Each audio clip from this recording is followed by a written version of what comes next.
Let's dive straight in. Section 7. Fruits that don't rot like they used to.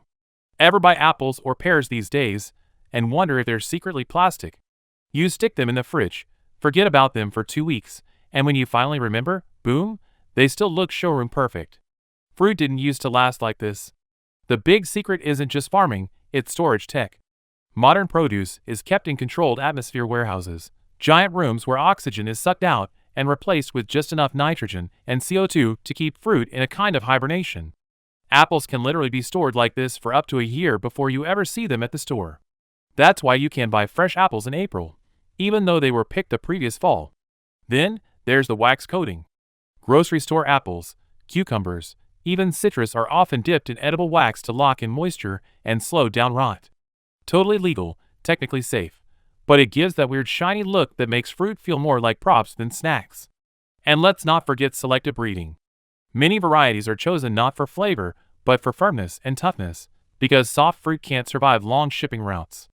That's why those perfect-looking red delicious apples are famous for being not so delicious. On one hand, this is genius.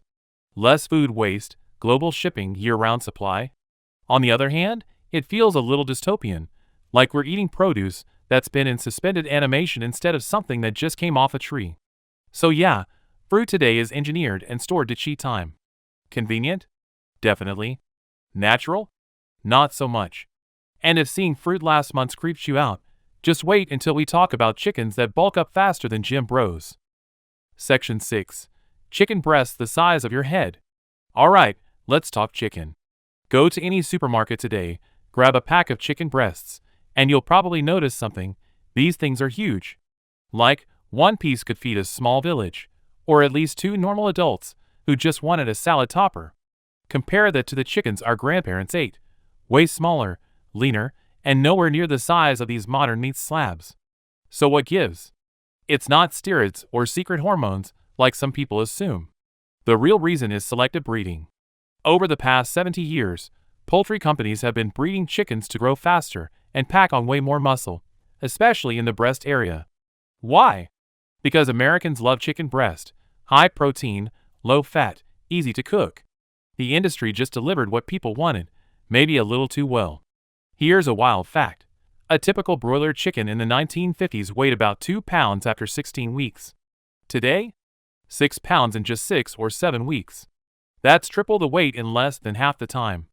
Chickens are basically on fast-forward mode. But there's a catch. These oversized birds sometimes suffer from conditions like woody breast, where the meat gets tough and stringy because the muscle grows too fast for proper blood flow. Farmers also report joint issues in the birds. They just weren't designed to bulk up this quickly. It's like turning every chicken into a tiny bodybuilder who skipped leg day. So what does that mean for us? On the upside, more affordable chicken for everyone.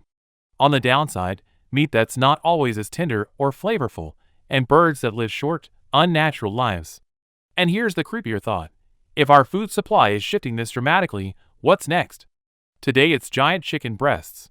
Tomorrow, well, let's just say strawberries might not even taste like strawberries anymore. Section 5. Strawberries that taste like nothing. Walk through the produce aisle and the strawberries look amazing, giant, glossy, fire truck red. You bring them home, take a bite, and nothing.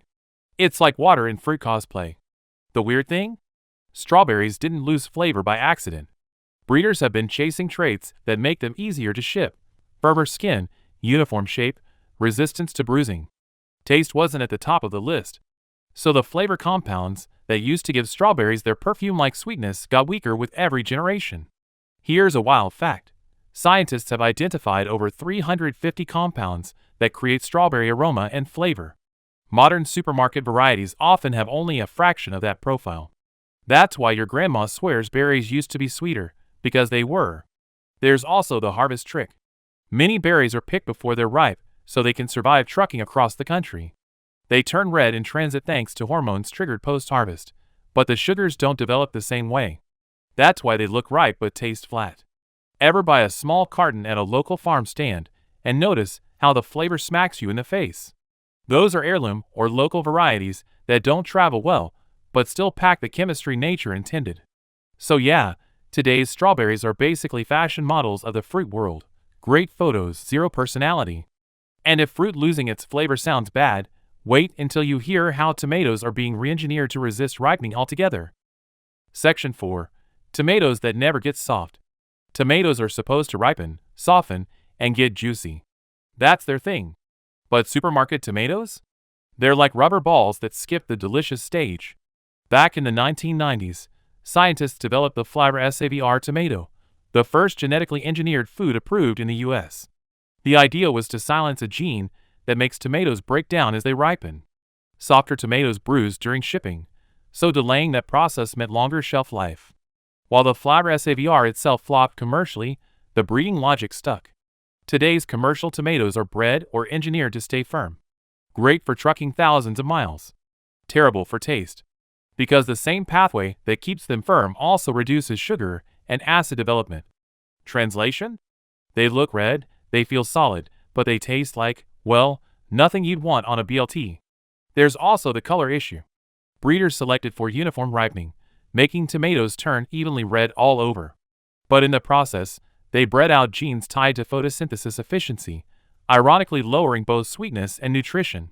So the perfect grocery store tomato is basically a nutritional downgrade. Garden or heirloom tomatoes tell a different story. Lumpy, multicolored, sometimes ugly, but packed with flavor. They still have the genes modern tomatoes lost. Here's the strange part. We engineered tomatoes to survive trucks, not taste buds. And now we've got produce that's built for logistics instead of humans. If you think that's odd, just wait until you meet fish that literally glow under UV light. Section 3. Fish that glow under UV light. Walk into certain pet stores these days, and you'll see something that looks straight out of a sci-fi movie. Neon fish glowing like living highlighters. Pink, green, orange, basically a rave in a fish tank. They're called goldfish, and yes, they're genetically modified to glow under UV light. The science behind it is wild. Researchers took fluorescent genes from jellyfish and coral, then spliced them into common aquarium fish like zebra danios. Originally, this wasn't done to make pets, it was for science. Scientists wanted to use glowing fish to track pollution in waterways. If toxins were present, the fish would light up. Later, companies realized people would totally buy glowing pets, and the rest is history. Here's the kicker. These glowing fish are legal in the US but banned in some countries. Regulators worry about what happens if they escape into the wild. They're not poisonous or anything, but the idea of engineered neon fish breeding in rivers freaks people out.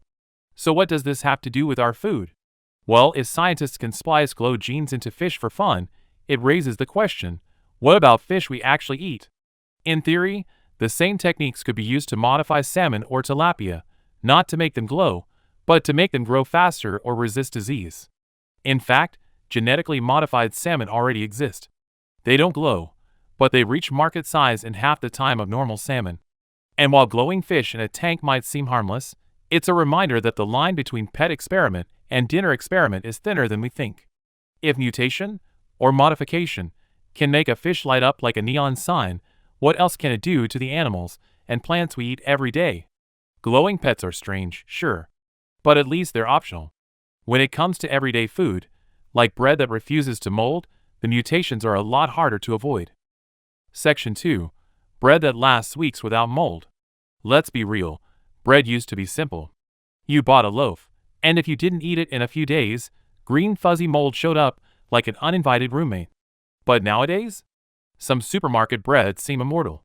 You can leave them in the pantry for 2 or even 3 weeks, and they still look fresh. That's not grandma's sourdough anymore. So what changed? A lot of it comes down to preservatives. Modern commercial bread often contains calcium propionate, sorbic acid, or other mold inhibitors that stop fungi from growing. These chemicals are considered safe in small amounts, but they definitely make bread behave differently from the kind you bake at home. Then, there's the packaging. Many store-bought loaves are sealed in airtight plastic with added nitrogen or carbon dioxide. That controlled atmosphere makes it way harder for mold spores to survive. In other words, the bread isn't just baked, it's packaged like it's headed on a space mission. There's also the flour itself. Industrial milling strips away oils in the wheat germ that normally cause bread to go stale faster. That's why white bread lasts longer than whole grain bread. The trade-off? You lose flavor and nutrients in exchange for shelf life. Now, this has upsides. Less food waste, easier distribution, bread that stays soft for sandwiches and school lunches. But here's the unsettling part. If bread lasts weeks without showing signs of life or decay, is it still really food in the traditional sense? It starts to feel more like a food product engineered to mimic bread. And once you notice it with bread, you start seeing it everywhere. Muffins that stay moist for a month, tortillas that never crack, pastries that never go stale. Convenient? Absolutely. Natural? Not so much. So yeah, bread that refuses to mold is a sign that our food is mutating into something built for shelf life first, taste and tradition second. And if you think that's strange, just wait until we talk about bananas, because the bananas we eat today aren't even the same bananas our grandparents grew up with. Section 1. Bananas that aren't the bananas our grandparents ate. Here's a twist most people don't know. The bananas we eat today? They're not the same bananas our grandparents ate. Until the 1950s, the world's go-to banana was a variety called Gros Michel. People said it was sweeter, creamier, and way more flavorful than the ones we buy now. So what happened? A fungus called Panama disease tore through plantations and basically wiped out Gros Michel.